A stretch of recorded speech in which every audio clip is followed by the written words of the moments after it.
Kannur vision നേർരേഖയിലേക്ക് പ്രിയ പ്രേക്ഷകർക്ക് സ്നേഹപൂർവ്വം സ്വാഗതം. നേർരേഖ ഈ എപ്പിസോഡിൽ ചർച്ച ചെയ്യുന്നത് മത്സ്യ മേഖലയാണ്. നമുക്കറിയാം, നമ്മുടെ ശരാശരി മലയാളിയുടെ ജീവിതത്തിൽ ഈ ഏറ്റവും അഭേദ്യമായ ബന്ധമുള്ള ഒരു മേഖലയാണ് മത്സ്യത്തൊഴിലാളി മേഖല.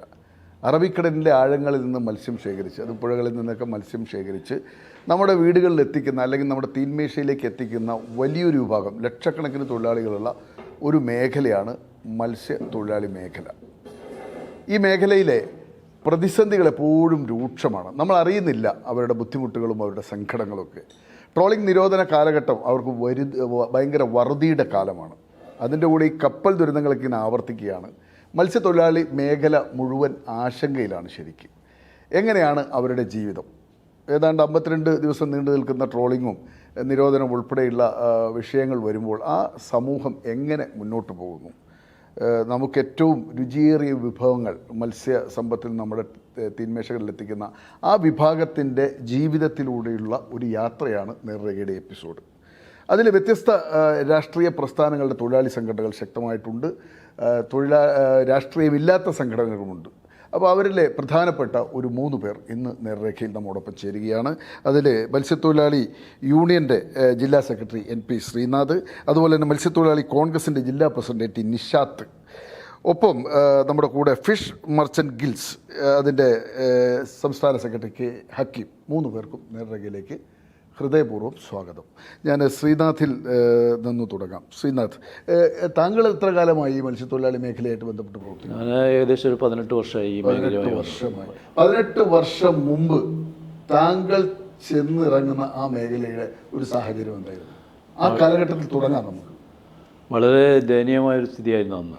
ഇതുപോലെ അന്നേരം ഈ ഇൻബോർഡ് വള്ളങ്ങളൊന്നും ഉണ്ടായിരുന്നില്ല. ഔട്ട്ബോർഡ് വള്ളങ്ങളും ഇൻബോർഡ് വള്ളങ്ങളൊന്നും ഇല്ല. സാധാരണ തോണി തുഴഞ്ഞ് മത്സ്യബന്ധനത്തിൽ പോകുന്ന ഒരു അവസ്ഥയാണ്. ആ ഒരു ചെറിയ കാലത്തിനിടയിലാണ് നമുക്ക് വള്ളങ്ങൾ, ഇൻബോർഡ് വള്ളങ്ങൾ, ഔട്ട്ബോർഡ് വള്ളങ്ങളിൽ വരാൻ തുടങ്ങി. ഇൻബോർഡ് വള്ളങ്ങൾ, ഔട്ട്ബോർഡ് വള്ളങ്ങൾ എഞ്ചിൻ വെച്ചിട്ടാണ് ഔട്ട്ബോർഡ്. അതെങ്ങനെ, അതൊന്ന് പറഞ്ഞു കൊടുക്കും, പ്രേക്ഷകർക്ക് അറിയില്ല. ഇൻബോർഡ് വള്ളങ്ങൾ, ഇൻബോർഡ് വള്ളങ്ങളുടെ പ്രത്യേകത എന്താ? ഇൻബോർഡ് വള്ളങ്ങൾ എന്ന് പറഞ്ഞാൽ വലിയ ഇപ്പോഴത്തെ ഒരു വള്ളവും അതിനോടൊപ്പം തന്നെ ഒരു 3-4 കാരിയർ അടക്കമുള്ളൊരു സംവിധാനം. ഔട്ട്ബോർഡ് ഒരു വള്ളത്തിൻ്റെ ഉള്ളിൽ തന്നെ ചെറിയ എഞ്ചിൻ വെച്ചുകൊണ്ട് കൈകാര്യം ചെയ്യുന്ന അവരൊന്ന് ഇപ്പോഴും അതിന് വലിയ വള്ളത്തിൻ്റെ മേലെ അത് ഡീസൽ ഉപയോഗിച്ച് പോകുന്ന വലിയ കുതിരശക്തിയുള്ള എഞ്ചിൻ ഉപയോഗിച്ചിട്ടാണ് പോകുന്നത്. അതിന് അവർ മത്സ്യബന്ധനം നടത്തുന്നത് അടച്ചുകൊണ്ട് ഇവരെല്ലാം ചേർത്തുകൊണ്ടാണ് മത്സ്യബന്ധനം നടത്തുന്നത്. ഒരു ടീമായിട്ട് ഒറ്റക്ക് പോയി 1-2 ആളുകൾ പോകുന്നത്. വലിയ സംഘങ്ങൾ എന്ന് പറഞ്ഞാൽ എത്ര പേര് വരുന്ന സംഘം? 10-50 പേര്. എത്ര വള്ളങ്ങളാണ് അതിന് ഒരു 3-4 കാരിയറും അതുപോലെ തന്നെ. അങ്ങനെയാണ് ഈ ബോട്ടിന്റെ സ്വഭാവം. ബോട്ട് നമ്മളെല്ലാം പരമ്പരാഗത മേഖലയിലുള്ള തൊഴിലാളികൾ. ഇതാണ് ഈ പരമ്പരാഗത മേഖല എന്ന് പറഞ്ഞാൽ ഈ വള്ളങ്ങളിൽ മത്സ്യബന്ധനത്തിനാണ് നമ്മൾ പരമ്പരാഗതമായ രീതിയിൽ. ബോട്ട് എന്ന് പറഞ്ഞാൽ ആധുനിക കാലഘട്ടത്തിലെ അത് പക്ക ബിസിനസ് മേഖലയാണ് അല്ലേ? അവർ ഈ ബോട്ടുകാർ പിടിക്കുന്ന മത്സ്യമൊക്കെ എങ്ങോട്ടാ പോവാ? അതെല്ലാം ഇവിടെ കരയിൽ തന്നെ കൊണ്ടുവരുന്നു. കരയിൽ നിന്നാണ് ലേലം എല്ലാം നടക്കുന്നത് അല്ലേ? നമുക്ക് തിരിച്ചു വരാം. ശ്രീ നിഷാത്ത്, എങ്ങനെ കാണുന്നു നിങ്ങളുടെ മേഖല? ഇദ്ദേഹം പറഞ്ഞതിനപ്പുറം അതിൻ്റെ ഒരു സ്വഭാവം എന്താണ്? ഞാൻ ഈ മത്സ്യത്തൊഴിലാളി മേഖലയെ കാണാൻ ആഗ്രഹിക്കുന്നത് സുനാമിക്ക് മുമ്പും സുനാമിക്ക് ശേഷവും എന്ന നിലയിലാണ്. സുനാമിക്ക് മുന്നേ ഈ മത്സ്യത്തൊഴിലാളി മേഖല സാമാന്യ നിലയിൽ ജീവിതം മുന്നോട്ട് പോകുന്നൊരു സാഹചര്യമായിരുന്നു. ആധുനികമായിട്ടുള്ള യന്ത്രവൽക്കരണവും ആ മെക്കാനൈസേഷനും വന്നു എന്നതിലപ്പുറം കടലിൽ മത്സ്യമുണ്ടായിരുന്നു ആ കാലഘട്ടത്തിൽ, സുനാമിക്ക് മുന്നേ. സുനാമി വന്നതോടുകൂടി കടലിൻ്റെ ആവാസ വ്യവസ്ഥ തകിടം മറിഞ്ഞു. പിന്നെ കുറേ വർഷങ്ങളോളം സമ്പൂർണ്ണമായിട്ടും മത്സ്യം ഇല്ലാത്തൊരവസ്ഥയായിരുന്നു കടലിൽ. പിന്നീട് പതുക്കെയാണ് ആ മത്സ്യമേഖല ഒന്ന് കരകയറുക എന്ന് വെച്ചാൽ സുനാമിക്ക് മുന്നേയുള്ള കാലഘട്ടം അല്ല, സുനാമിക്ക് ശേഷം പിന്നെ ഒന്ന് പിടിച്ചു നിൽക്കുന്ന രീതിയിൽ വന്നിട്ടുള്ളത്.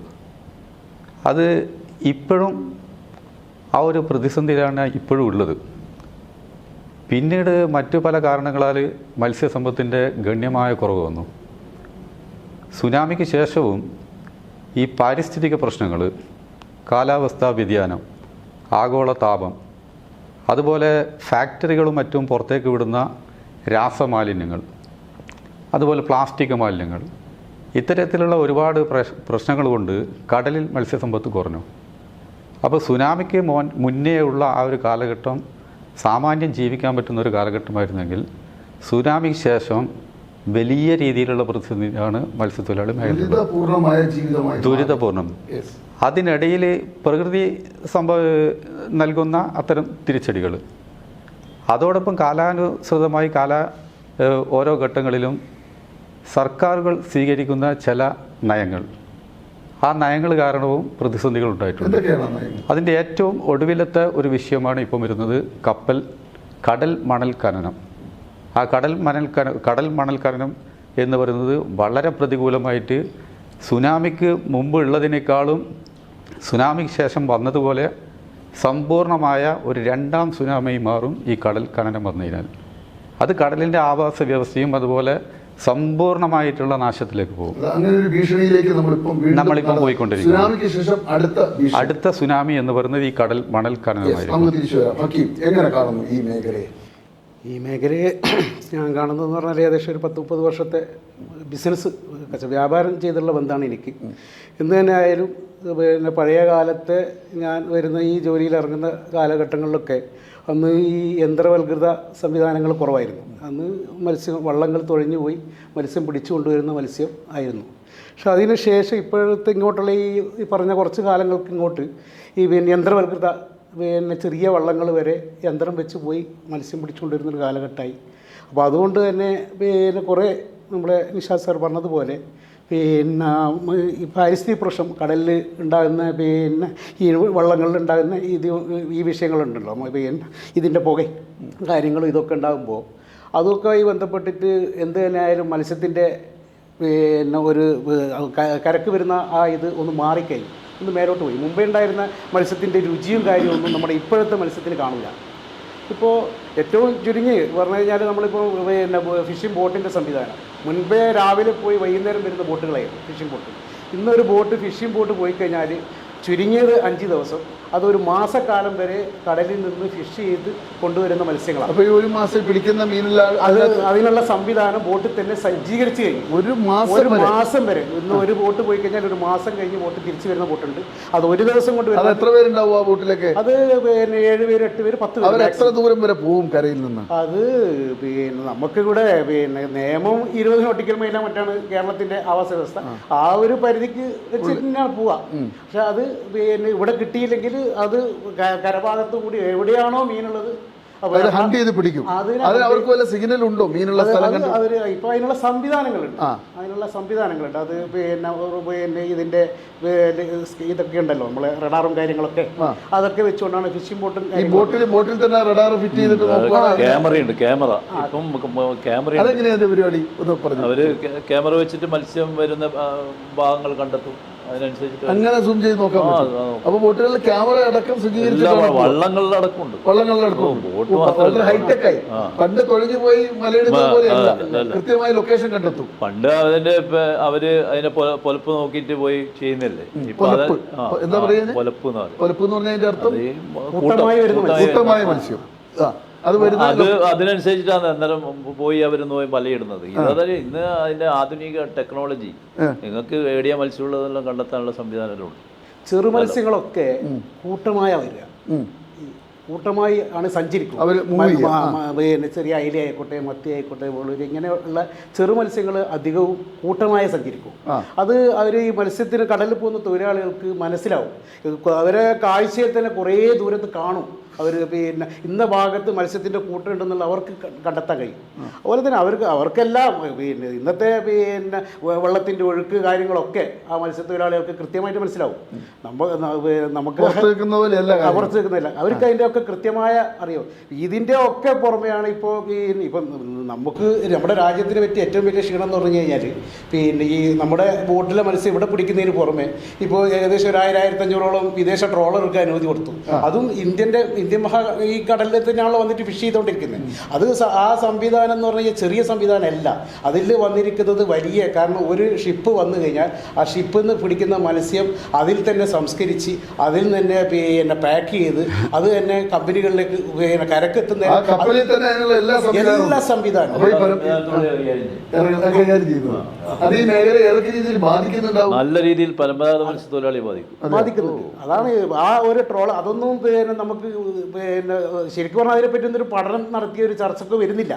അതൊക്കെ വലിയ, കാരണം മത്സ്യത്തൊഴിലാളികളെ ഏറ്റവും കൂടുതൽ ബാധിക്കുന്ന വിഷയമാണ് ഇതൊക്കെ. യെസ്.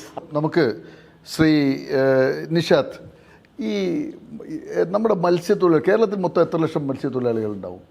കേരളത്തിലെ മത്സ്യത്തൊഴിലാളികളെ എണ്ണം കണക്കാക്കുന്നത് ക്ഷേമനിധി ബോർഡിൽ എടുത്തിട്ടുള്ള അംഗത്വം അടിസ്ഥാനമാക്കിയാണ്. എന്നാൽ ഈ ക്ഷേമനിധി ബോർഡിലെ അംഗത്വം മാത്രമല്ല, അതിനപ്പുറം ലക്ഷക്കണക്കിന് ആളുകൾ എന്നുള്ളതാണ് വസ്തുത. കാരണം എല്ലാ മത്സ്യത്തൊഴിലാളികളും ക്ഷേമനിധിയിൽ അംഗത്വം എടുത്തിട്ടുണ്ടാവില്ല. അതിപ്പോൾ നമ്മളെ അറിവിൽ തന്നെ ഒരുപാട് ആളുകൾ എടുക്കാത്ത ആളുകളുണ്ട്. മത്സ്യമേഖല 3 തരത്തിലാണ് കാണുന്നത്. ഒന്ന് മത്സ്യത്തൊഴിലാളികൾ, കടലിൽ മത്സ്യബന്ധനം നടത്തുന്നവർ. ഒന്ന് ഉൾനാടൻ മേഖലയിലുള്ള മത്സ്യത്തൊഴിലാളികൾ. അതോടൊപ്പം അനുബന്ധ മേഖലയിലുള്ള സംസ്കരണം ഉൾപ്പെടെയുള്ള അനുബന്ധ വിൽപ്പനയും അതുപോലെ ഷെഡുകളിലൊക്കെ പണിയെടുക്കുന്ന അനുബന്ധ തൊഴിലാളികൾ. 3 കാറ്റഗറിയിലായിട്ടുള്ളത്. ഞാൻ മനസ്സിലാക്കിയെടുത്തോളം 2,70,000-ഓളം കടൽ മത്സ്യത്തൊഴിലാളികളും അതുപോലെ 94,000-ഓളം ഉൾനാടൻ മത്സ്യത്തൊഴിലാളികളും ഏകദേശം അത്ര തന്നെ അനുബന്ധ തൊഴിലാളികളും രജിസ്റ്റർ ചെയ്യപ്പെട്ട തൊഴിലാളികൾ ഉണ്ട് എന്നാണ്. അപ്പൊ യഥാർത്ഥത്തിൽ രജിസ്റ്റർ ചെയ്ത തൊഴിലാളികൾ മാത്രമാണ് ഞാൻ ഈ പറഞ്ഞത്. അതിനപ്പുറം ഏകദേശം ശരിക്കും മത്സ്യത്തൊഴിലാളി മേഖല എന്ന് പറയുന്നത് 10 ലക്ഷത്തിനടുത്ത് മത്സ്യത്തൊഴിലാളികൾ ഉണ്ടാകും എന്നതാണ് എന്നെ സംബന്ധിച്ചിടത്തോളം ഒരു വിലയിരുത്തൽ. കാരണം ഈ ക്ഷേമനിധിയിൽ അംഗത്വം ഇല്ലാത്തവരും അതുമായിട്ട് പുറത്തു നിൽക്കുന്ന ആളുകളൊക്കെ ആയിട്ട് അത്രയും വലിയ സംഘങ്ങളും അവരെ കുടുംബങ്ങളും, അതാണ് ഈ മത്സ്യത്തൊഴിലാളി മേഖലയായിട്ട് ബന്ധപ്പെട്ട് വരുന്ന ഒരു വലിയ വിഭാഗമാണ് യഥാർത്ഥത്തിൽ.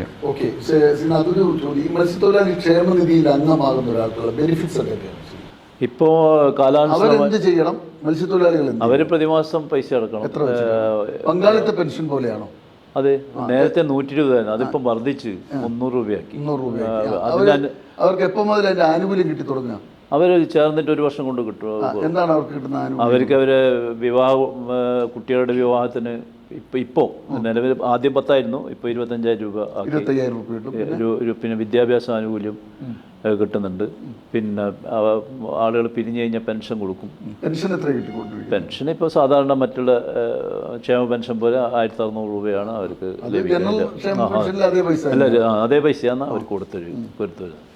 അത് ആ പെൻഷനുമായി ബന്ധപ്പെട്ട മത്സ്യമേഖലയിൽ ഇപ്പോഴത്തെ സ്ഥിതിയിൽ ഒരുപാട് ആനുകൂല്യങ്ങളുണ്ട്. കാരണം വിദ്യാർത്ഥികൾക്ക് ഇപ്പം ഈ 2017 മുതൽ കേരളത്തിൻ്റെ അകത്ത് നമ്മളെ പ്രൊഫഷണൽ മേഖലയിൽ കുട്ടികൾക്ക് പഠിക്കാൻ അവർക്ക് കോച്ചിങ് അടക്കം പിന്നെ അവരെ പ്രാപ്തമാക്കാനുള്ള എല്ലാ സൗകര്യങ്ങളും ചെയ്തു കൊടുക്കുന്നുണ്ട്. ഇപ്പം അതിൻ്റെ ഗുണം എന്താണെന്ന് പറഞ്ഞാൽ കഴിഞ്ഞ ഈ 2017 ശേഷം ഏകദേശം 100-ലധികം ഡോക്ടർമാർ ഈ മേഖലയിൽ നിന്ന് പുറത്തിറങ്ങി. അവർ MBBS കഴിഞ്ഞ് പിന്നെ പുറത്തിറങ്ങി, എല്ലാം കഴിഞ്ഞ് പുറത്തിറങ്ങിയിട്ടുണ്ട്. അതുപോലെ തന്നെ എഞ്ചിനീയറിംഗ് മേഖലയിൽ ഇപ്പോൾ ഈ കഴിഞ്ഞ 2 വർഷം ഒരു പുതിയ പദ്ധതി തുടങ്ങിയത്, ഒരു 25 കുട്ടികൾക്ക് 1 വർഷം IAS കോച്ചിങ്ങിന് വേണ്ടിയിട്ടുള്ള സംവിധാനം സർക്കാർ ഒരുക്കി കൊടുക്കുന്നു. അതിനനുസരിച്ച് മെറിറ്റ് അടിസ്ഥാനത്തിൽ കുട്ടികളുടെ മാർക്ക് നോക്കി അവർക്ക് സൗജന്യമായ കോച്ചിങ് കൊടുക്കാനുള്ള സംവിധാനം വലിയ മുന്നേറ്റം സർക്കാർ ഈ മേഖല കാര്യങ്ങളാണ് സർക്കാർ തൊഴിലാളികൾക്ക് വേണ്ടി ചെയ്യുന്നത്. പിന്നെ ഇതേപോലെ ഇപ്പം നമ്മൾ വറുതിക്കാലത്ത് സാധാരണ രീതി മത്സ്യത്തൊഴിലാളികൾക്ക് ഇപ്പം ഏകദേശം ഒരു 90% മുൻഗണന റേഷൻ കാർഡുകളാണ്. വറുതിക്കാലത്ത് അതാണ്. ഇപ്പം പണ്ട് സൗജന്യ റേഷനാണ് ആ കാലഘട്ടത്തിൽ പ്രഖ്യാപിക്കുക. സർക്കാർ നല്ല നിലയിൽ ചേർത്ത് പിടിച്ചിട്ടുണ്ട് മത്സ്യത്തൊഴിലാളികളെ എന്നാണ് താങ്കൾ പറയുന്നത്. അങ്ങനെ ചേർത്ത് പിടിക്കുന്നുണ്ടോ? സർക്കാർ നല്ല നിലയിൽ ചേർത്ത് പിടിക്കുന്നുണ്ട് എന്ന് പറയുന്നുണ്ട് എങ്കിലും അത് പ്രാവർത്തികമായ രീതിയിൽ വരുന്നില്ല എന്നാണ് എന്നെ സംബന്ധിച്ചിട്ടുള്ളത്. ഒന്ന്, ഈ ക്ഷേമനിധി ആനുകൂല്യങ്ങളായിട്ട് ബന്ധപ്പെട്ട് ക്ഷേമനിധി ആനുകൂല്യം 10,000 രൂപ എന്നുള്ളത് ഇപ്പോൾ ഈ അടുത്ത കാലത്ത് വിവാഹ ധനസഹായം വർദ്ധിപ്പിച്ചിട്ടുണ്ട്. ആ ധനസഹായം വർദ്ധിപ്പിക്കുന്നതിന് മുന്നേ മുൻകാലങ്ങളിൽ 1,500 വരെ ഉണ്ടായിരുന്നതാണ് 10,000 രൂപയിലേക്ക് വന്നിട്ടുള്ളത്. ഈ അടുത്ത കാലത്ത് കുറച്ച് കാലമായിട്ട് കഴിഞ്ഞ കാലങ്ങളിൽ അനുഭവിച്ചിരുന്ന ചില ആനുകൂല്യങ്ങൾ നിഷേധിക്കപ്പെടുന്നൊരു സാഹചര്യം ഉണ്ടായിട്ടുണ്ട്. ആ ഫിഷറീസ് മേഖലയിൽ പ്രത്യേക ഭവന പദ്ധതി ഉണ്ടായിരുന്നു. ആ ഭവന പദ്ധതി എന്ന് പറയുന്നത് ഫിഷറീസ് ഡിപ്പാർട്ട്മെൻറ്റ് മത്സ്യത്തൊഴിലാളികൾക്ക് മാത്രമായിട്ട് നടപ്പിലാക്കുന്ന ഒരു ഗ്രാൻറ്റ് കൊടുക്കുന്ന പരിപാടിയാണ്. ആ ഫിഷറീസ് ഭവന പദ്ധതി നിർത്തലാക്കി. അത് നിർത്തലാക്കുമ്പോൾ ലൈഫ് മിഷൻ്റെ ഭാഗമായിട്ട് വരുന്നു എന്നാണ് പറഞ്ഞത്. ലൈഫ് മിഷൻ്റെ ഭാഗമായിട്ട് വരുമ്പോൾ യഥാർത്ഥത്തിൽ അർഹതപ്പെട്ട മുഴുവൻ മത്സ്യത്തൊഴിലാളികൾക്ക് കിട്ടുന്നില്ല എന്നതാണ് അതിൻ്റെ വസ്തുത. കാരണം അത് പഞ്ചായത്ത്, നഗരസഭ, തദ്ദേശ സ്വയംഭരണ സ്ഥാപനങ്ങളാണ് നടപ്പിലാക്കുന്നത്. തദ്ദേശ സ്വയംഭരണ സ്ഥാപനങ്ങൾ നടപ്പിലാക്കുമ്പോൾ ആ പഞ്ചായത്തുമായി ബന്ധപ്പെട്ട ആ ഒരു പ്രയോറിറ്റി ആയിട്ട് ബന്ധപ്പെട്ടാണ് കൊടുത്തിരുന്നത്. ആദ്യകാലങ്ങളിലൊക്കെ ഒരു റേഷൻ കാർഡിൽ ഒരു കുടുംബത്തിൽ ഒരാൾക്ക് എന്ന നിലയിലാണ് ഈ ലൈഫ് മിഷൻ്റെ ഭവന പദ്ധതി കൊടുത്തത്. ഒരു റേഷൻ കാർഡിൽ ഒരാൾ എന്ന് പറയുമ്പോൾ നമ്മുടെ മത്സ്യത്തൊഴിലാളി മേഖലയെ സംബന്ധിച്ചിടത്തോളം വലിയ കൂട്ടുകുടുംബം നിലനിൽക്കുന്ന സംവിധാനമാണ്. ഒരു വീട്ടിനകത്ത് അച്ഛൻ്റെ 3 മക്കളുണ്ടെങ്കിൽ ഒരുപക്ഷെ ആ 3 മക്കളും മത്സ്യത്തൊഴിലാളികളായിരിക്കും പാരമ്പര്യമായിട്ട്. ആ 3 മക്കളെന്ന് പറയുന്നത് 3 കുടുംബമായി മാറി. ആ 3 കുടുംബമാകുമ്പോൾ ഒരു റേഷൻ കാർഡിൽ ഒരു കുടുംബത്തിനെ കൊടുക്കും എന്ന് പറയുമ്പോൾ ബാക്കി 2 കുടുംബത്തിന് ലഭിക്കാത്ത സാഹചര്യം വന്നു. അപ്പോൾ അങ്ങനെ അർഹതപ്പെട്ട മത്സ്യത്തൊഴിലാളികൾക്ക് ഗ്രാൻറ്റ് കിട്ടാത്തൊരു സാഹചര്യം ഉണ്ടായി. ലൈഫ് മിഷനെ ആശ്രയിക്കുമ്പോൾ അത് വലിയ പ്രാവർത്തികമാകുന്നില്ല. രണ്ട് അതുമായിട്ട് വിയോജിപ്പ് പറയാനുള്ളത് 2017 ഇവിടെ പറഞ്ഞത് കാര്യം കറക്റ്റാണ്. മത്സ്യത്തൊഴിലാളികൾക്ക് പ്രത്യേക ഭവന പദ്ധതി ഉണ്ടായിരുന്നു. പക്ഷേ അതെങ്ങനെയാണ് ഭവന പദ്ധതി? കേന്ദ്ര സർക്കാരിൻ്റെ 60%, സംസ്ഥാന സർക്കാരിൻ്റെ 40% വീതം. കുറേ കാലമായിട്ട് കേന്ദ്ര സർക്കാർ ഈ വിഹിതം കൊടുക്കുന്നില്ല. കൊടുക്കാതെ ഇപ്പോൾ സംസ്ഥാന സർക്കാരിനെ ഇത് ആദ്യം 2 ലക്ഷമായിരുന്നു, 2017 ആകുമ്പോൾ അത് 4 ലക്ഷമാക്കി. ഈ വിഹിതം കൊടുക്കാതെ വന്നപ്പോൾ സംസ്ഥാന സർക്കാരാണ് ആ സമയത്താണ് ലൈഫ് പദ്ധതി പ്രഖ്യാപിക്കുന്നത്. ലൈഫ് പദ്ധതി പ്രഖ്യാപിക്കുമ്പോൾ എന്താണെന്ന് പറഞ്ഞാൽ 2 രീതിയിൽ ഒരു പദ്ധതി നടപ്പിലാക്കാൻ കഴിയില്ലല്ലോ. മത്സ്യത്തൊഴിലാളികൾക്ക് മാത്രം വേറൊരു പദ്ധതിയും മറ്റു പദ്ധതി നൽകണം. ഇവിടുന്ന് ഒരു നയാ പൈസ കഴിഞ്ഞ കുറേ വർഷങ്ങളായിട്ട് കേന്ദ്ര ഗവൺമെൻറ് വീതം കിട്ടാതെ വന്നപ്പോൾ സംസ്ഥാന സർക്കാർ ഇവരെ കൂടി ഉൾപ്പെടുത്തി ലൈഫ് പദ്ധതി പ്രഖ്യാപിക്കുന്ന സ്ഥിതി ഉണ്ടായി. അതിപ്പോൾ കഴിഞ്ഞ വർഷം മുതൽ മത്സ്യത്തൊഴിലാളികൾക്ക് പ്രത്യേക മുൻഗണന കൊടുത്തിട്ടുണ്ട് ലൈഫ് പദ്ധതി. അവർക്ക് പ്രത്യേക മുൻഗണനയാണ് ഇപ്പം ലൈഫ് പദ്ധതിയുമായി ബന്ധപ്പെട്ടുകൊണ്ട്. അത് ഒരു പരിധിവരെ പലരെയും എന്നാലും പോരായ്മ ഉണ്ടാവും. നമുക്ക് എല്ലാവരും ചിലപ്പോൾ ആ മേഖലക്കകത്ത് ഇനിയും ഇവിടെ ഒരു നിഷാദ് പറഞ്ഞൊരു വിഷയം കറക്റ്റാണ്. റേഷൻ കാർഡിൽ 10 ഇപ്പം നമ്മളെല്ലാം ഈ തൈരൊക്കെ 10, 18 ആളുകളുള്ള റേഷൻ കാർഡിലുണ്ടാവും. അത് എന്താ വിഷയം എന്ന് പറഞ്ഞാൽ അത് ന്യായമാണ്. അതും ശ്രദ്ധയപ്പെടുത്തിയിട്ടുണ്ട് ഗവൺമെൻറ്. അത് പരിഹരിക്കും. അതിനൊന്നും ഒരു കുഴപ്പമില്ല. അതിന് റേഷൻ കാർഡ് ഒരാൾ റേഷൻ കാർഡ് ആയതുകൊണ്ട് അതിനകത്ത് മറ്റ് കുടുംബാംഗങ്ങൾ ഉണ്ടാകുമ്പോൾ അവർക്ക് ലൈഫ് പദ്ധതിയിൽ വീട് കിട്ടാത്ത വിഷയം വരാതിരിക്കാൻ കിടക്കുന്നുണ്ട്. യെസ് ഹക്കീം, ഇവരിപ്പോൾ 3 മേഖലയാണ് പറഞ്ഞത്. നിങ്ങളത് ഈ മത്സ്യമേഖലയെ കാറ്റഗറൈസ് ചെയ്യുമ്പോൾ എത്ര മേഖല വരും ശരിക്കും? മത്സ്യമേഖല ഈ 3 മേഖല തന്നെയാണ്. ഞങ്ങൾ വർക്ക് ചെയ്യുന്നത് അനുബന്ധ മേഖലയാണ്. നിങ്ങളുടെ പ്രവൃത്തി ഏതൊക്കെ മേഖല? ഞങ്ങളെ മേഖല എന്ന് പറയുന്നത് ഞങ്ങൾ ഈ മത്സ്യം പിടിച്ചുകൊണ്ടുവരുന്ന മത്സ്യം വാങ്ങുകയും അത് വിപണനം നടത്തുക. ഏതൊക്കെ മേഖലകളാണ് വിപണന ഏരിയ? ഏരിയ എന്ന് പറഞ്ഞാൽ ഓരോ മത്സ്യത്തിനും ഓരോ വിപണന കേന്ദ്രങ്ങൾ. അത് ഇപ്പം നമ്മുടെ ഈ ഭാഗത്തൊക്കെ അയല, മത്തി, മറ്റുള്ള കാര്യങ്ങളൊക്കെ ഇപ്പം മത്തിയൊക്കെ ഇവിടെ വള്ളക്കാർക്ക് കിട്ടുന്ന കൂടുതൽ അയലയും മത്തിയും ഒക്കെ തന്നെയാണ്. മുൻകാലങ്ങളിലൊക്കെ ഈ ഈ ഏട്ടയും മറ്റുള്ള മീൻ, ഏട്ടയൊക്കെ ഇടുന്ന അന്യം നിന്ന് പോയി. ആ സാധനം കിട്ടാതായിരിക്കുന്ന ഈ ഏട്ട പോലത്തെ മത്സ്യങ്ങൾ, പഴയ മുള്ളന് കാര്യങ്ങൾ, അങ്ങനത്തെ വസ്തു. ചിങ്ങങ്കനി മാസത്തിൽ മാത്രം കുറച്ച് ചെറു മത്സ്യങ്ങൾ കാണും. വേളൂരി, മിക്സ് മീനുകൾ, അതെല്ലാം കാണും. ബാക്കിയുള്ള സമയത്തൊക്കെ ഈ അയില, മത്തി, ആ ഒരു ഐറ്റംസ് തന്നെ നമ്മുടെ ഈ ഭാഗത്ത് വള്ളക്കാർക്ക് കിട്ടുന്നുള്ളൂ. ഫിഷിംഗ് ബോട്ടുകാർ ഇതേദേശം ഇന്നത്തെ ആധുനിക സംവിധാനം വളരെ വലിയ കടലിന് നാശം ഉണ്ടാകുന്നത് നമ്മുടെ കേരളത്തിൽ അതിനെ അനുവദിക്കുന്നില്ല. ഈ ലൈറ്റ് വെച്ച് മത്സ്യം പിടിക്കുന്ന ഒരു സംവിധാനം അത് ഈ ബോട്ടുകാർ വന്നിട്ട് അവര് അത് ഈ നമ്മുടെ കേരളത്തിൽ മാത്രമല്ല അന്യ സംസ്ഥാനങ്ങളിൽ നിന്ന് വരുന്ന ബോട്ടുകളുണ്ട്. അത് ഒരു സംസ്ഥാന സർക്കാരിനെ തടയാൻ കഴിയില്ല. കാരണം സംസ്ഥാന സർക്കാരിൻ്റെ പരിധി 12 നോട്ടിക്കൽ മൈലാണ്. ഒരു നോട്ടിക്കൽ മൈൽ എന്ന് പറഞ്ഞാൽ 1.852 കിലോമീറ്റർ. അപ്പോൾ 2 കിലോമീറ്റർ. അപ്പോൾ 12 നോട്ടിക്കൽ വന്നാൽ ഏകദേശം 22 കിലോമീറ്ററിന്റെ അപ്പുറം കടന്നിട്ടാണ് ഇവർ ഈ പണി. 22 കിലോമീറ്റർ സംസ്ഥാന സർക്കാരിന് കഴിയില്ല. ഇവര് അപ്പുറം അത് നമ്മളിപ്പോ പല ഘട്ടത്തിലും ഈ തീരദേശ പോലീസ് സ്റ്റേഷനൊക്കെ വന്നതിന് ശേഷം അക്കാര്യത്തിൽ പോലീസ് സ്റ്റേഷന് കഴിയില്ല. അത് സംസ്ഥാന സർക്കാരിന്റെ കീഴിലാണ്. പിന്നെ ഈ ഫിഷറീസ് വകുപ്പിന് കഴിയില്ല. അവരോട് പറയുമ്പോൾ നമുക്ക് നമ്മുടെ പരിധി പറയും. അതിൻ്റെ അപ്പുറം പിന്നെ കോസ്റ്റൽ പോലീസിനടക്കം ഇടപെടാൻ കഴിയാത്തൊരവസ്ഥയിലേക്ക് പോകും. ദേശീയ അത് ലൈറ്റ് വലിയ ജനറേറ്ററുകൾ വെച്ച് അത് പിന്നെ ഇവിടെ കേരളത്തിൽ കുറവാണ്. അത് കർണാടക മുതൽ ഏകദേശം ഗോവ, രത്നഗിരി ആ ഭാഗങ്ങളിലൊക്കെ ഈ വലിയ ബോട്ടുകളിൽ വലിയ ജനറേറ്ററുകൾ വെച്ച് അതിനെ പിന്നെ വലിയ നല്ല പവറുള്ള ലൈറ്റ് കടലിലേക്ക് താത്തി മീനിനെ പിന്നെ കംപ്ലീറ്റ് ആകരണ രീതി ലൈറ്റിൻ്റെ വെളിച്ചത്തിലേക്ക് കൊണ്ടുവരും. എന്നിട്ട് പിടിക്കുന്ന മത്സ്യം അതുകൊണ്ട് തന്നെ യഥേഷ്ടം ഇപ്പോൾ ആ ഒരു എല്ലാ ഐറ്റം മീനുകളും അത് അതിനകത്ത് വരുന്ന അയക്കൂറ ആയിക്കോട്ടെ, ആവോലി ആയിക്കോട്ടെ, അയില ആയിക്കോട്ടെ, മത്തി ആയിക്കോട്ടെ, അങ്ങനെ വരുന്ന എന്തൊക്കെ മത്സ്യമുണ്ട് അതൊക്കെ ഇതിലേക്ക് ആകരണം ചെയ്ത് പിടിച്ചുകൊണ്ടിരുന്ന ഒരവസ്ഥ. അവർ വരുന്നതിന് ഈ പറഞ്ഞ മാതിരി ഒരു ബോട്ടിൽ വരുന്നവരും തന്നെ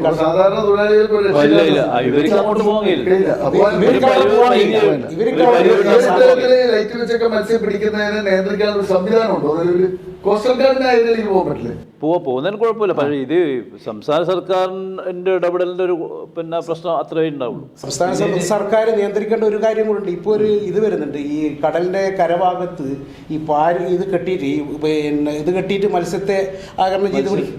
അത് അങ്ങനെ ഒരു സംവിധാനമുണ്ട്. അത് പിന്നെ ഈ ഇതിൻ്റെ തെങ്ങിന്റെ കുലച്ചിലൊക്കെ അതായത് ഇതിന് പുറമെ തന്നെ അശാസ്ത്രീയമായ രീതിയിലുള്ള വേറൊരു മത്സ്യബന്ധനം കൂടിയുണ്ട്.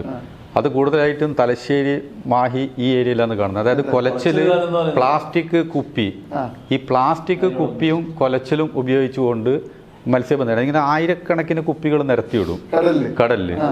കൊലച്ചിലും കിട്ടിയിട്ടില്ലെങ്കിൽ ഉപയോഗിച്ചിന് ഈ കുപ്പികളെല്ലാം കടലിലേക്ക് ഉപയോഗിച്ചു പോകും. അപ്പൊ അതും നിരോധിക്കപ്പെട്ട വലിയ പാരിസ്ഥിതികമായിട്ടുണ്ടാകുന്ന ആ ഭാഗത്തിലുണ്ട്, പിന്നെ കൂടുതലായിട്ടുണ്ട്. അത് ഇപ്പം ഇങ്ങോട്ടൊക്കെ ഇതാക്കണം. അതൊക്കെ ഈ കടൽ പഴയ കാലത്ത് ഈ തൊഴിലാളികൾ എന്ന് പറയുന്നത് യഥാർത്ഥത്തിൽ കണ്ണൂർ ജില്ലയിലുള്ള തൊഴിലാളികളല്ല, മറ്റു ഭാഗങ്ങളിൽ നിന്ന് വന്നിട്ട് പണി എടുക്കുന്ന തൊഴിലാളികളാണ്. അവരത് കഴിഞ്ഞു അത് ഉപേക്ഷിച്ച് അങ്ങോട്ട് പോയി വീട്ടിൽ പോകും. ഇതെന്താന്ന് പറഞ്ഞാൽ ഇപ്പൊ ഇന്ന് ഒരു പിന്നെ നമ്മള് വലിയ വള്ളങ്ങൾ 50 ആള് 60 ആള് പോകുന്നല്ലേ. ഈ 50 ആള് പോകുന്നതിൽ ഇപ്പൊ ഇന്ന് നമ്മുടെ മേഖലയിൽ പിന്നെ മത്സ്യത്തൊഴിലാളികളായിട്ട് എണ്ണം കുറഞ്ഞു വരിക. കൂടുതൽ ആൾക്കാരും അന്യസംസ്ഥാന തൊഴിലാളികളാണ്. ഇപ്പൊ 50 ആള് 60 ആള് പോകുന്നതിൽ ചിലപ്പോൾ 10-15 ആൾക്കാരെ നമ്മുടെ നാട്ടുകാരുള്ളൂ. ബാക്കി 45 പേരും ഈ വിഭാഗത്തെ കാണാൻ കഴിയും. നമ്മുടെ ആളുകൾ കുറവാണ്. അന്യസംസ്ഥാന തൊഴിലാളികൾ ഒരുപാട് ഈ മേഖലയിൽ. ഹോട്ടൽ മേഖല കൈയടക്കിയത് പോലെ തന്നെ ഞാൻ ശ്രീനാഥ് ഒരു ചോദ്യം, ഇപ്പം ഞാൻ നേരത്തെ പറഞ്ഞതുപോലെ തന്നെ മത്സ്യത്തൊഴിലാളി മേഖല എന്ന് പറഞ്ഞൊരു കൊച്ചുകൂടിൽ അമരത്തിൽ മമ്മൂട്ടി ഇറങ്ങി വരുന്ന പോലത്തെ ഒരു കൂട്, ചെറിയ വീടുകളാണ് നമ്മുടെ ചിത്രത്തിലുള്ളത്.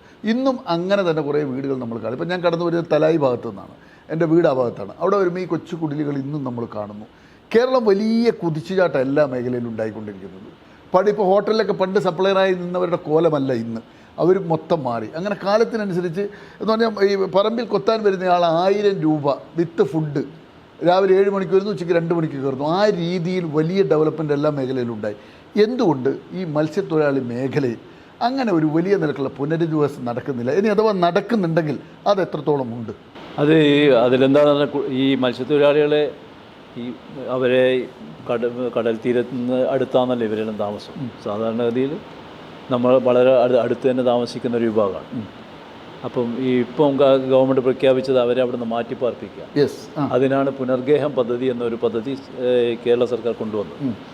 2450 കോടി രൂപ മുഖ്യമന്ത്രിയുടെ ദുരിതാശ്വാസ നിധിയിൽ നിന്ന് കൊടുത്തിട്ടാണ് ആ പദ്ധതി ഇപ്പോൾ ആരംഭിച്ചത്. 10 ലക്ഷം രൂപയാണ്. 6 ലക്ഷം രൂപ സ്ഥലം വാങ്ങാനും അപ്പോൾ അത് 4 ലക്ഷം രൂപ കൂടി വെക്കാനും. അത് മതിയാവുമെന്ന് ചോദിച്ചാൽ നമ്മളെ അഭിപ്രായം അത് മതിയാവില്ല. ഇന്നത്തെ സ്ഥിതിയിൽ അത് പോരാന്ന് തന്നെയാണ്. പക്ഷേ എന്നാലും ഒരു പരിമിതമായ ഒരു സർക്കാരിൻ്റെ സഹായം എന്നതിൽ ആ പദ്ധതി ഇപ്പോൾ നടപ്പിലായിക്കൊണ്ടിരിക്കുകയാണ്. പക്ഷേ അതിലൊരു വേറൊരു വിഷയം കൂടിയുണ്ട്. ഇവിടെ പറഞ്ഞ പോലെ ഇവർ താമസിക്കാൻ വേണ്ടി അവരവിടെ നിന്ന് മാറി താമസിക്കാത്ത പല പ്രശ്നമുണ്ട്. അത് അവർ ആ കൾച്ചറിനോട് ചേർന്ന് നിൽക്കുന്നുണ്ട്. അത് എത്രത്തോളം നമുക്ക് പിന്നെ അംഗീകരിക്കാൻ വേണ്ടി കഴിയുമെന്ന് പറയാൻ കഴിയില്ല. കാരണം അത് സർക്കാർ അവരെ രക്ഷയ്ക്ക് വേണ്ടിയിട്ടാണ് ഇതെല്ലാം മാറ്റി പാർപ്പിക്കുന്നത്. ഈ സ്ഥിരമായി കടൽക്ഷോഭവും നമ്മൾ ചെല്ലാനെല്ലാം കേട്ടല്ലോ. വീടുകളൊക്കെ ഇപ്പം നിർമ്മിച്ച് കൊടുത്തുകൊണ്ടിരിക്കുന്നുണ്ട്. അതിനൊക്കെ അദ്ദേഹം പറഞ്ഞത് ലൈഫ് മിഷനിൽ പെടുത്തിയുണ്ട്. അത് വേറെ പദ്ധതി അതും രണ്ടാണ്. എങ്ങനെയാണ് നിഷാദ് ആ ആനുകൂല്യങ്ങളൊക്കെ? പുനർഗേഹം പദ്ധതി എന്ന് പറഞ്ഞത് മത്സ്യത്തൊഴിലാളികളെ സംബന്ധിച്ചുള്ള അവർ ആഗ്രഹിക്കുന്ന രീതിയിലല്ല. ഒന്ന് ശ്രീനാഥേട്ടൻ പറഞ്ഞതുപോലെ ഒന്ന് 10 ലക്ഷം രൂപയാണ് കൊടുക്കുന്നത്. 6 ലക്ഷം രൂപ സ്ഥലം വാങ്ങുവാനും 4 ലക്ഷം രൂപ വീട് എടുക്കാനും. ഒരു കാരണവശാലും 10 ലക്ഷം രൂപയ്ക്ക് ഒരു വീട് പണി പൂർത്തിയാക്കാൻ കഴിയില്ല. ഒന്നത്. 2, മത്സ്യത്തൊഴിലാളികളെ സംബന്ധിച്ചിടത്തോളം മത്സ്യത്തൊഴിലാളികൾ ഈ തീരത്തോട് താമസിക്കേണ്ട ആളുകളാണ്.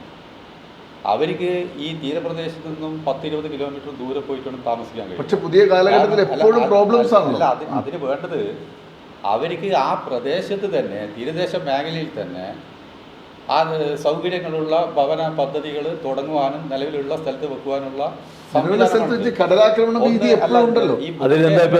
ഇപ്പൊ നമ്മള് ഇപ്പൊ ഗേഹം എന്ന് പറയുന്നത് 50 മീറ്ററിനുള്ളിൽ വരുന്ന ആളുകളെ മാറ്റി താമസിപ്പിക്കുക എന്നതാണ്.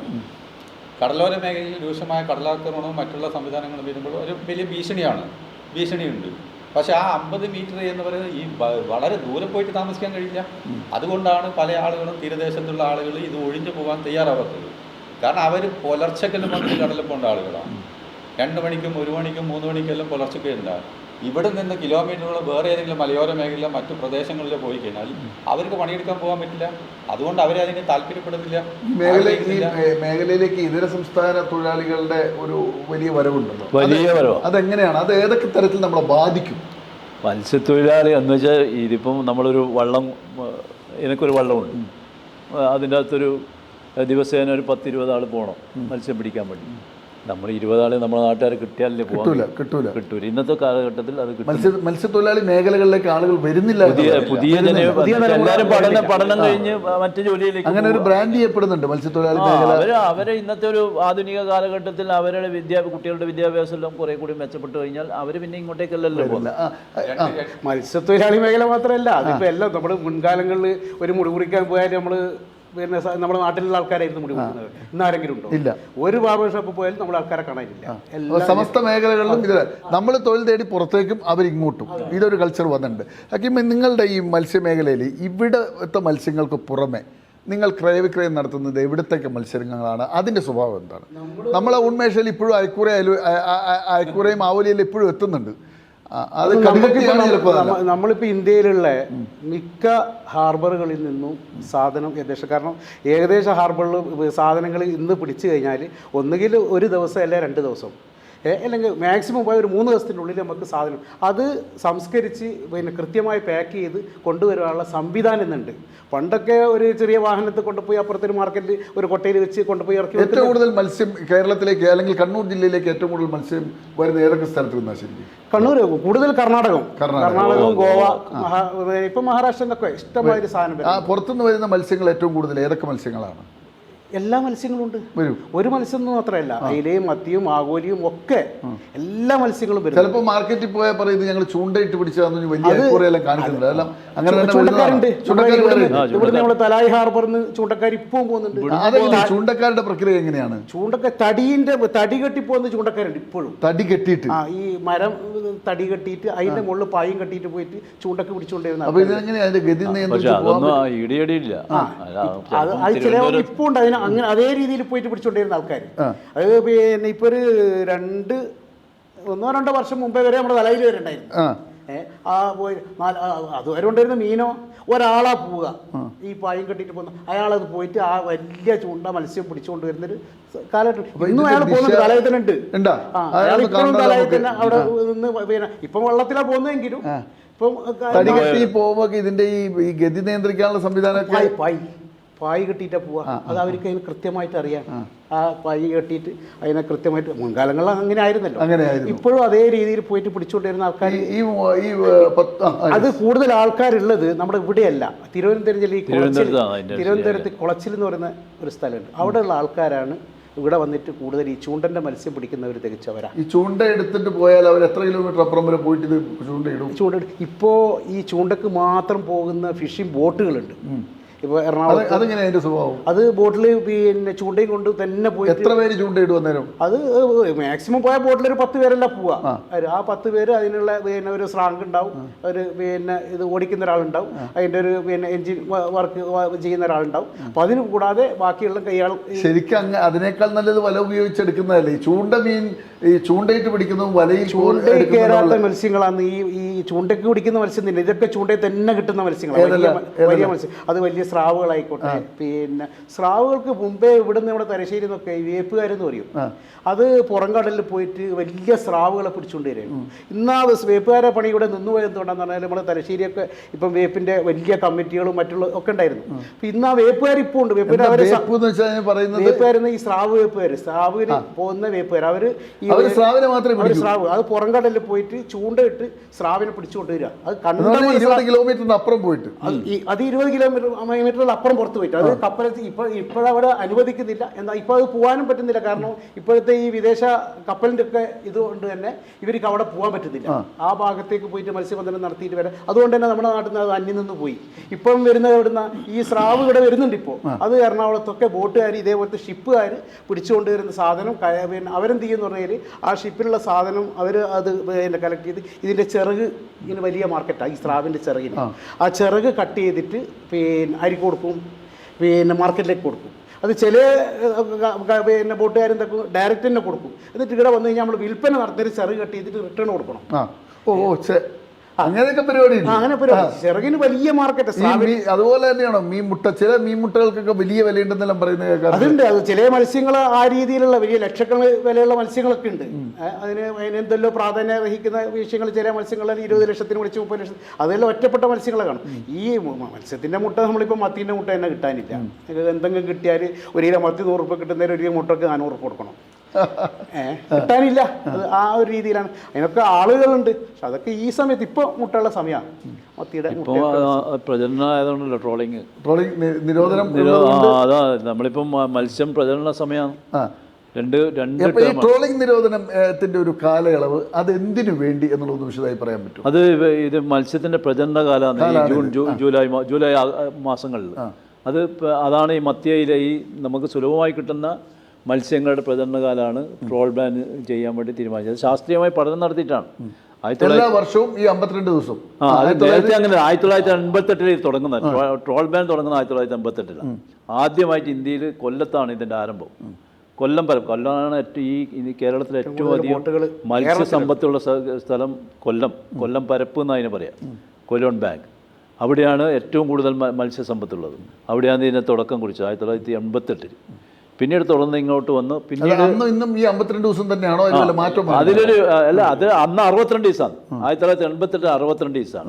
പിന്നീട് ഓരോ ഘട്ടത്തിലും മാറി 2013 കേരളത്തിലെ സർക്കാർ ഇതുമായി ബന്ധപ്പെട്ട ഒരു പഠനം നടത്താൻ തീരുമാനിച്ചു. പഠനം നടത്തി. അവർ ആ പഠനത്തിൻ്റെ റിപ്പോർട്ടിൽ പറയുന്നതെന്ന് പറഞ്ഞാൽ 2 ഘട്ടമായി നടത്തുന്നതാണ്. ഒന്ന് ജൂൺ ജൂലൈ മാസങ്ങളിലും, പിന്നെ ഒന്ന് സെപ്റ്റംബർ ഒക്ടോബർ മാസങ്ങൾ. ഈ സെപ്റ്റംബർ ഒക്ടോബർ മാസങ്ങളിൽ അന്ന് അടിത്തട്ട് മത്സ്യങ്ങൾ, ഈ കണവ പോലുള്ള മത്സ്യങ്ങളുടെ പ്രജനനകാലം. പക്ഷേ സർക്കാർ അത് അംഗീകരിച്ചില്ല. അത് വളരെ ചെറിയ ശതമാനം മാത്രമേ ഉള്ളൂ. ഈ 52 ദിവസം ഈ തൊഴിലാളികൾ എന്താ ചെയ്യുക? അല്ല, അതിലൊരു കാര്യം കൂടി ഞാൻ പറയാം. ഇതിൽ ഈ ആദ്യം ട്രോൾ ബാൻ എന്ന് പറഞ്ഞ എല്ലാ ആളുകൾക്കും 2007 നമ്മൾ ഗവൺമെൻറ് മുഴുവൻ പരമ്പരാഗത മത്സ്യത്തൊഴിലാളികൾക്ക് ഇപ്പം മത്സ്യബന്ധനത്തിന് പോവാം.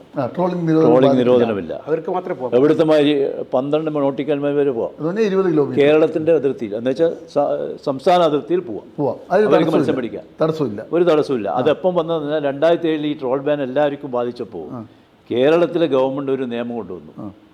ആ നിയമം അന്ന് ശർമ്മയാണ് മന്ത്രി. അദ്ദേഹം കേരളത്തിലെ മത്സ്യത്തൊഴിലാളികളെ സംരക്ഷിക്കാൻ വേണ്ടി, പരമ്പരാഗത മത്സ്യത്തൊഴിലാളികളെ സംരക്ഷിക്കാൻ വേണ്ടി കേരളത്തിൽ നിയമസഭയിൽ ഒരു ബില്ല് കൊണ്ടുവന്ന് ആ ബില്ലിൻ്റെ അടിസ്ഥാനത്തിലാണ് ഇപ്പോൾ പരമ്പരാഗത മത്സ്യത്തൊഴിലാളികൾക്ക് കൃത്യമായിട്ട്.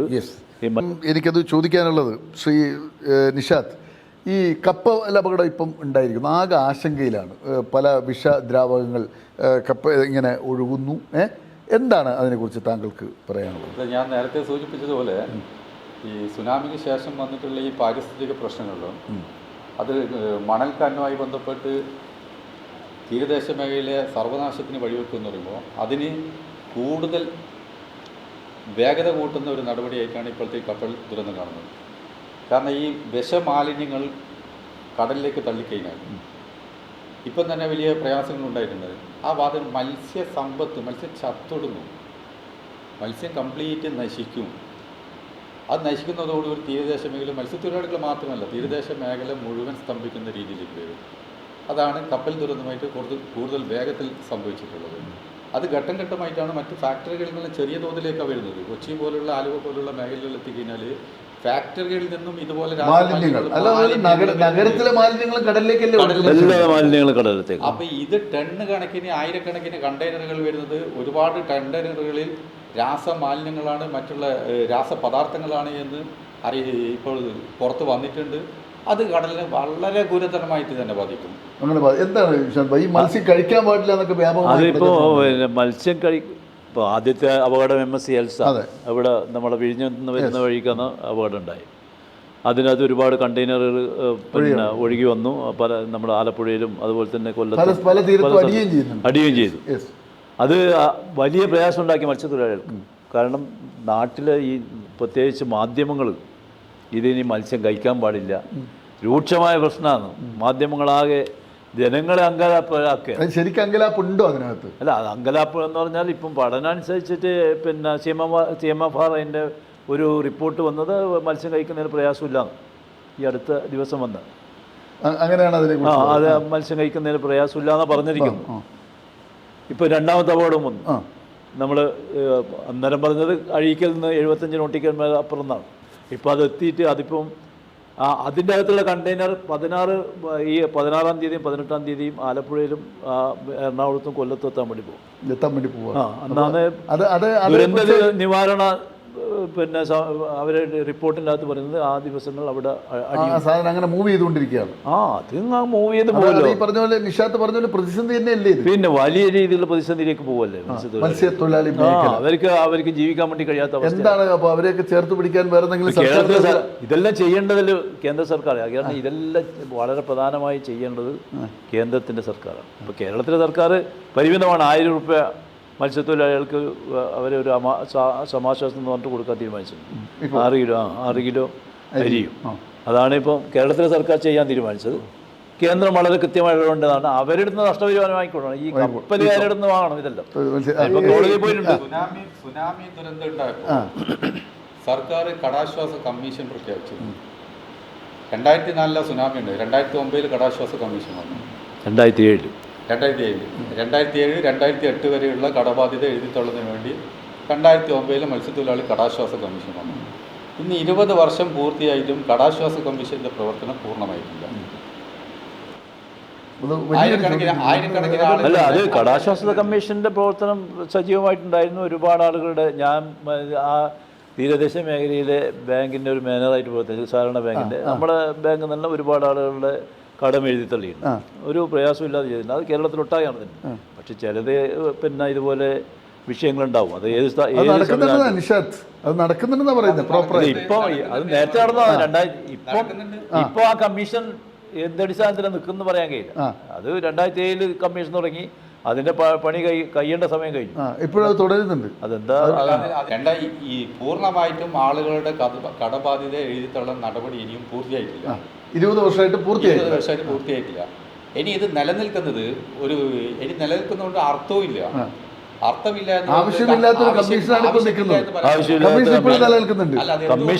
മത്സ്യത്തൊഴിലാളികളെ സംബന്ധിച്ചിടത്തോളം ഈ കടാശ്വാസം കൊടുക്കുന്ന ആശ്വാസം എന്ന് പറയുന്നത് പരമാവധി 75,000 രൂപയാണ്. പരമാവധി 75,000 ഒരാൾക്കാണ്. ഇത് ഒരാൾക്ക്, ഒരു വ്യക്തിക്ക്. അപ്പൊ ഇത് ഓരോ ഈ കൊല്ലങ്ങൾ കൂടുന്നതിന് 70,000 മറ്റേ പലിശയും മറ്റു അനുബന്ധമായിട്ട് വരുന്ന വലിയ തുക വർദ്ധിച്ചു വരും കൊല്ലങ്ങൾ കൂടും.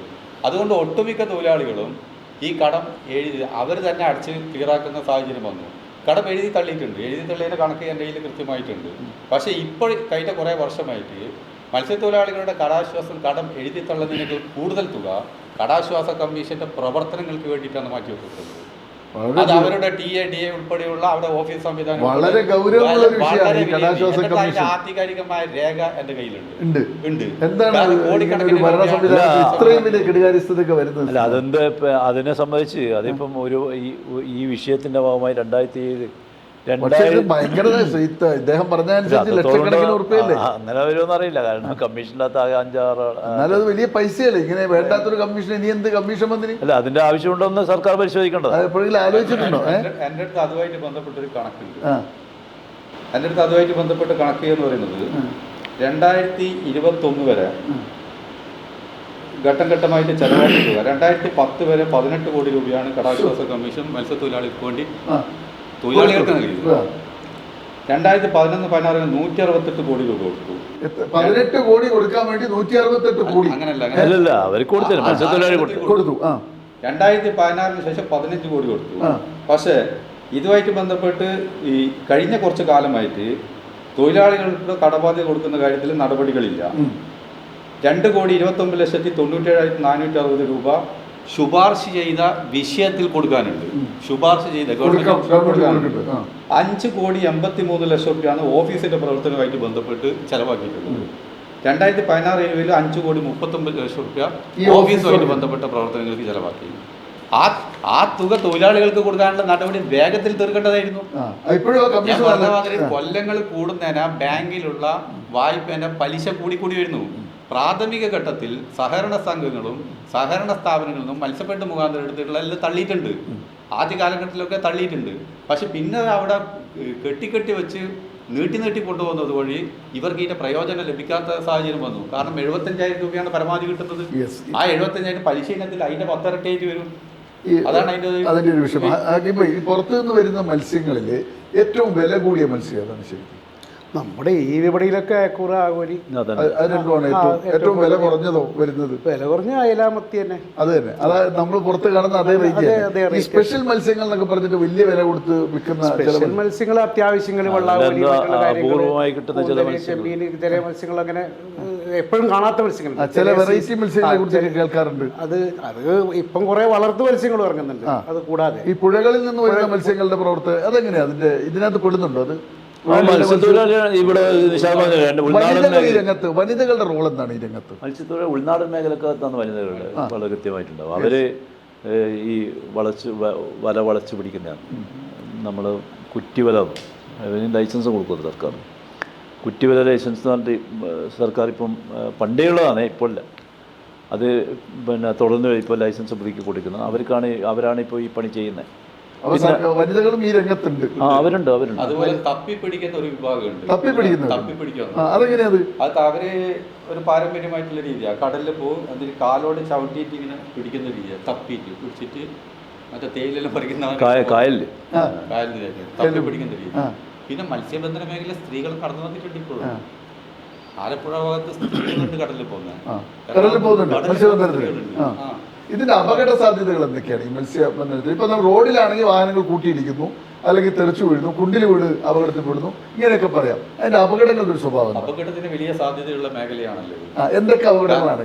കാലാവസ്ഥയുമായി ബന്ധപ്പെട്ടിട്ടാണ് ഏറ്റവും കൂടുതൽ കാലാവസ്ഥ. പിന്നെ ഈ കപ്പൽ വെള്ളം വന്ന് ഇടിക്കൽ പരിപാടിയൊക്കെ വെള്ളത്തിലൊക്കെ ഈ അയക്കൂറൊക്കെ പോകുന്ന വള്ളക്കാരുണ്ട്. അവര് ഈ പറഞ്ഞ അവിടെ ഈ വഞ്ചി കിടന്ന് ഉറങ്ങുക. എത്ര ദിവസം വഞ്ചി കിടക്കണം ശരിക്കും? അത് രാത്രി ഈ പിന്നെ നിലാവുള്ള സമയത്ത് പോവില്ല. നിലാവില്ലാത്ത സമയത്ത് നിലാവുള്ള സമയത്ത് എന്താ പോകാത്ത? അന്നേരം ഈ മത്സ്യത്തിന് കിട്ടൂല. നിലാവില്ലാത്ത സമയത്താണ് മത്സ്യം വന്ന് വീഴുക. പിടിക്കാൻ മാത്രം അവര് ആ സ്ഥലത്ത് പോയി വലയിട്ടിട്ട് അവിടെ കിടക്കും. ചിലപ്പോൾ കിട്ടും, ചിലപ്പം കിട്ടൂല. ചില സമയങ്ങളിൽ ഉണ്ടാവും, ചില സമയം ഒന്നും ഉണ്ടാവില്ല. കാലി തിരിച്ചു വരികയും ചെയ്യും, അവിടെ പോയിട്ട് തിരിച്ചു വരുന്നത്. അപ്പൊ അതിനെ പിന്നെ ഇപ്പൊ അതും കുറവാണ് നമ്മുടെ ഈ മേഖലയൊക്കെ. വള്ളക്കാർക്ക് ചിലപ്പോൾ 2 ദിവസം 3 ദിവസം പോയി കടന്നിട്ടാണ് വരിക. അത് നന്ന പുറത്ത് പോയിട്ട് പക്ഷെ അവിടെയൊക്കെ പോയി മത്സ്യബന്ധനം നടത്താനുള്ള അനുമതിയൊന്നുമില്ല. ആ പുറംകടലിൽ പോയിട്ട് മത്സ്യബന്ധനം പിടിച്ചുകൊണ്ട് വന്നിരുന്നൊരു പിന്നെ നമ്മുടെ നാട്ടിലുണ്ടായിരുന്നു. ഇപ്പോൾ ആ ഒരു സംവിധാനം അത്ര പുറത്ത് പോയിട്ട് മത്സ്യബന്ധനം നടത്തിയിട്ട് വരാനുള്ള സംവിധാനം ഇന്നില്ല. പിന്നെ ഇന്ന് ഏറ്റവും കൂടുതൽ എല്ലാ ബിസിനസ് മേഖലയെ നിയന്ത്രിക്കുന്നത് ഏറ്റവും വില കുറഞ്ഞ് കിട്ടുന്ന സോഷ്യൽ മീഡിയ. ഇപ്പം നമ്മുടെ ഈ ഒരു പിന്നെ മത്സ്യ വിപണന രംഗത്ത്, ഇപ്പം വിപണന രംഗത്തായിക്കോട്ടെ മത്സ്യബന്ധന കേന്ദ്രത്തെ ഒക്കെ ബാധിക്കുന്നത് എന്തുകൊണ്ടാണ്? ഇപ്പം മത്സ്യം കഴിക്കാൻ പാടില്ല എന്ന് പറയുന്നതിൽ ഞാനൊരിക്കലും യോജിക്കുന്നത്. കാരണം മത്സ്യത്തെ പിന്നെ എങ്ങനെയായാലും കടലിൽ പിടിക്കുന്ന കടലിലുള്ള മത്സ്യം ഇപ്പം ഈ പിന്നെ കടലിൽ തന്നെ ഏറ്റവും വലിയ ശുദ്ധീകരണശാല കടലിൽ. അത് ശുദ്ധീകരിക്കുന്ന ശാല എന്ന് പറഞ്ഞാൽ ഈ കടലിൻ്റെ ഓളങ്ങളുണ്ടല്ലോ, ആ തിരമാലകൾ തന്നെയാണ് ഏത് പരമാവധി മാലിന്യങ്ങളൊക്കെ ഈ ഇപ്പോൾ ഈ ഷിപ്പിൻ്റെ ഉള്ള പിന്നെ പുകയും കാര്യങ്ങളൊക്കെ വരുന്നത് അതിനെയൊക്കെ സംസ്കരിച്ചെടുക്കാനുള്ള കഴിവുകൾ ആയിരിക്കുന്നുണ്ട് കടലിലുണ്ട്. തിരമാലയിലൂടെ ഇതിനടിച്ച് റീസൈക്ലിംഗ് ചെയ്യാനുള്ള സംവിധാനം കടലിനുണ്ട്. അതുപോലെ തന്നെ ഈ ചെറുമത്സ്യങ്ങൾ നമ്മളിപ്പോൾ ഒരു വെള്ളം കുടിക്കുമ്പോൾ സാറിപ്പോൾ വെള്ളം കുടിച്ചല്ലോ, വെള്ളം കുടിക്കുമ്പോൾ അതിനൊരു ടേസ്റ്റ് വ്യത്യാസം ഉണ്ടെങ്കിൽ നമ്മൾ എന്ത് ചെയ്യും, അതപ്പം തന്നെ തുപ്പിക്കളയും. അത് നമ്മൾ വയറ്റിലേക്ക് പോകാൻ കൂടില്ല. മത്സ്യങ്ങൾക്കുണ്ട് അതേപോലെ. ഈ ചെറുമത്സ്യങ്ങൾക്ക് മത്സ്യത്തിന് പറ്റാത്തത് വായി കയറി കഴിഞ്ഞാൽ ആ മത്സ്യങ്ങൾ അന്നേരം തന്നെ എന്ത് ചെയ്യുന്നുണ്ട്, ഇതിന് ചെകിള വഴി പുറത്തിയാടിക്കളയും. ഈ ഇത് അകത്തേക്ക് പോകാൻ ആരും വിടൂല, മത്സ്യങ്ങൾ വിടൂല. അതിന്റെ പഠനം അത് അന്നേരം തന്നെ ചെകിള വഴി പിന്നെ ഇതിന് ടേസ്റ്റ് പറ്റാത്തതാണെങ്കിൽ അത് അന്നേരം തന്നെ. അധികം ചെറുമത്സ്യങ്ങൾക്കല്ലേ ഈ പിന്നെ കുമ്പളകളാണ് ഇതിന്റെ ഭക്ഷണങ്ങൾ കൂടുതൽ. ഈ ചെറിയ ചെറിയ കുമ്പളകളാണ് ഇതിന്റെ ഭക്ഷണം. അത് വയറ്റിൽ പോകുമ്പോൾ തന്നെ അത് പറ്റൂല എന്ന് കണ്ടാൽ അപ്പം തന്നെ എന്ത് ചെയ്യും, ഇവർ ഇതിന്റെ ചെകിള വഴി ഇതിനെ ഔട്ട് ചെയ്യും. അപ്പോൾ അങ്ങനെയല്ലെങ്കിൽ ഇന്നിപ്പോൾ മത്സ്യം ചത്തുപൊങ്ങുന്നൊരവസ്ഥ കാര്യം. ഈ ചത്തുപൊങ്ങുന്ന അവസ്ഥ അധികം സ്ഥലമുണ്ടെന്ന് ഈ പാര് നിർമ്മിച്ചിട്ട് മത്സ്യബന്ധനം നടത്തുന്ന ഏരിയകളിൽ. ഇപ്പോൾ ഈ കപ്പലുമായി ബന്ധപ്പെട്ടിട്ടൊന്നും പിന്നെ നമുക്ക് ഇതൊന്നും ഉണ്ടായില്ല. ഇത് ദേശീയ മാധ്യമങ്ങൾ പിന്നെ ഇപ്പോൾ ഒന്ന് മാതൃഭൂമി വലിയ പ്രതിഷേധം നമ്മുടെ സംഘടനയുടെ ഭാഗത്തുനിന്നുണ്ടായിരുന്നു.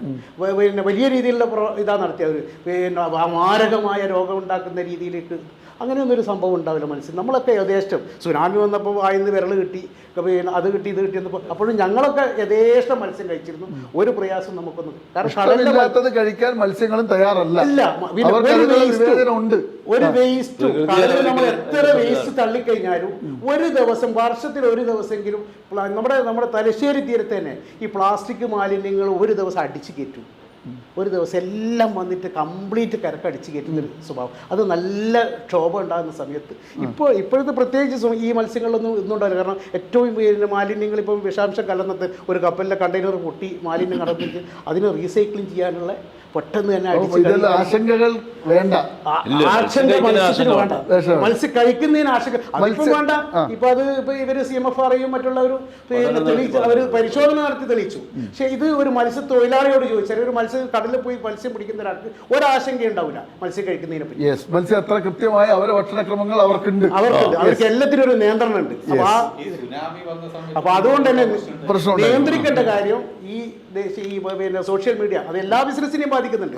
അവർക്ക് തോന്നിയ എന്താണോ പ്രചരണം. ഇപ്പൊ നമ്മളെ ഇതിന് പിന്നെ ഒന്ന് ബാധിപ്പിക്കുന്നതിന് ചിക്കന് വില കൂടി, ബീഫിന് വില കൂടി, ഒക്കെ വില കൂടി, മീനിന് ലക്ഷം ചെലവ്. അതിനും പങ്കുണ്ട്. കാരണം ഈ സോഷ്യൽ മീഡിയയെ വിലക്ക് വാങ്ങാൻ ഏറ്റവും വില കുറഞ്ഞ് വിലക്ക് വാങ്ങാൻ പറ്റുന്നത് സോഷ്യൽ മീഡിയ എന്ന്. അപ്പോൾ അവരായിക്കോളും ബാക്കിയുള്ള കാര്യം. അത് നിയന്ത്രിക്കാൻ അത് ഇപ്പോഴും അത് വീടുകളിൽ യഥേഷ്ടക്കാരൻ എല്ലാവരുടെ കൈകളിലും ഈ സാധനം കയ്യിൽ നിൽക്കുക, ഫോണ്. അപ്പോൾ അതിൽ വിടുന്നേരം തന്നെ ഇത് കണ്ടെത്താൻ ചെറിയ മക്കളുടെ കയ്യിലുണ്ടാവും, ഇവരുടെ കയ്യിലുണ്ടാവും. അപ്പോൾ നമ്മുടെ സമയം തീരുകയാണ്. പ്രേക്ഷകരെ ഒരു ഹക്കീം പറഞ്ഞ് നിർത്തിയെടുത്താണ് നമ്മൾ ശരിക്ക് ശ്രദ്ധിക്കേണ്ടത്. കടൽ ഏറ്റവും വലിയ ശുദ്ധീകരണ ശാലയാണെന്നാണ് അദ്ദേഹം അതിൻ്റെ തെളിവുകൾ നിരത്തി പറയും. നമ്മളും ആ തെളിവുകൾ കാണാറുണ്ട്. എന്ന് അങ്ങോട്ടിട്ടാലും അത് നേരെ അവർക്ക് പറ്റാത്തൊരു സാധനമാണെങ്കിൽ കടലമ്മ അത് തിരിച്ച് കരയിലേക്ക് എത്തിക്കും. അത് പ്ലാസ്റ്റിക് ആയാലും കണ്ടെയ്നർ ആയാലും വിഷാംശമടങ്ങിയ എന്തെങ്കിലും ഒരു മത്സ്യം കഴിക്കില്ല എന്നാണ് പറയുന്നത്. കഴിച്ചാൽ തന്നെ അത് ഉള്ളിലേക്ക് പോകാൻ അനുവദിക്കില്ല. ഭയങ്കര ബുദ്ധിയുള്ള സാധനങ്ങളാണ് ഇതല്ല. നമ്മൾ ഡോൾഫിനൊക്കെ കളിക്കുന്നത് നമ്മൾ കാണലുണ്ടല്ലോ. നമ്മളൊക്കെ ഓസ്ട്രേലിയയിൽ പോയാൽ ഡോൾഫിൻ നമ്മളെ തോളത്തിരുത്തി യാത്ര ചെയ്യും, എന്നിട്ട് തിരിച്ച് കരയിൽ കൊണ്ടുവന്ന് ഇറക്കും. ആ രീതിയിലുള്ള അനുഭവങ്ങളുള്ളൊരു മേഖലയാണ്. കര പോലെ കരയേക്കാൾ കൂടുതൽ ജീവജാലങ്ങൾ പല തരത്തിലുള്ളത് അങ്ങ് കടലിലുണ്ടെന്നാണ് പറയുന്നത്. നമ്മൾ കാണുന്നത് കുറച്ച് ആഴക്കടലിനെ കുറിച്ചൊക്കെയുള്ള പഠനങ്ങൾ കേൾക്കുമ്പോൾ അന്തം വിട്ടുപോകും. കടലിൽ നമ്മൾ കാണേണ്ട കുറേ അത്ഭുതങ്ങളുണ്ട്. മത്സ്യത്തൊഴിലാളികൾ പറയുന്നതാണ് ഒരു കാര്യത്തിൽ ശരി, അത് വലിയ റീസൈക്ലിംഗ് നടക്കുന്ന ഒരു മേഖലയാണ് കടൽ. അതുകൊണ്ട് തന്നെ ഈ മത്സ്യം കഴിക്കുന്നതിന് ഒരു തടസ്സവും ഇല്ല എന്ന് തന്നെ ഏറ്റവും ആവർത്തിച്ച് നമുക്ക് പറയാൻ കഴിയും. പിന്നെ മത്സ്യത്തൊഴിലാളികൾ അവരെപ്പോഴും ദുരിതമനുഭവിക്കുന്നവരാണ്. ട്രോളിംഗ് കാലമുള്ളൂ. അവരുടെ ജീവിത നിലവാരം കുറേ മെച്ചപ്പെടാൻ ഒരു കമ്മീഷൻ 20 വർഷമായിട്ട് പ്രവർത്തിക്കുക എന്നാണ് പറയുന്നത്. ആ കമ്മീഷൻ എന്തിനാണ് പ്രവർത്തിക്കുന്നതെന്ന് പ്രേക്ഷകരെ നിങ്ങൾ ചോദിക്കണം. നമ്മുടെ നികുതി പണമാണ് അവർക്ക് കൊടുക്കുന്നത്. അവർക്ക് തന്നെ പിടിയില്ല ഇതെന്തുകൊണ്ട്, എന്തിനു വേണ്ടിയിട്ടാണ് പ്രവർത്തിക്കുന്നത്. ലക്ഷക്കണക്കിന് രൂപ കമ്മീഷൻ്റെ പ്രവർത്തനങ്ങൾക്ക് വേണ്ടി വെറുതെ ചിലവാക്കുന്ന സർക്കാർ ഒന്നാലോചിക്കണം. മത്സ്യത്തൊഴിലാളികൾ അവരുടെ ജീവനും അവരുടെ ജീവിത നിലവാരം ഉയർത്തുന്നതിനുള്ള ശ്രദ്ധ മത്സ്യത്തൊഴിലാളി മേഖലകളിലേക്ക് സർക്കാരിൻ്റെ പതിയണം എന്ന് മാത്രമാണ് ഞങ്ങൾക്ക് പറയാനുള്ളത്. ഈ കാലഘട്ടവും ഏറ്റവും നന്നായി കടന്നു പോകട്ടെ എന്ന് ആശംസിച്ചുകൊണ്ട് നേർരേഖയുടെ ഈ എപ്പിസോഡിലൂടെ വൈൻഡപ്പ് ചെയ്യുകയാണ്. പങ്കെടുത്ത 3 പേർക്കും പ്രേക്ഷകർക്കും നന്ദി, നമസ്കാരം.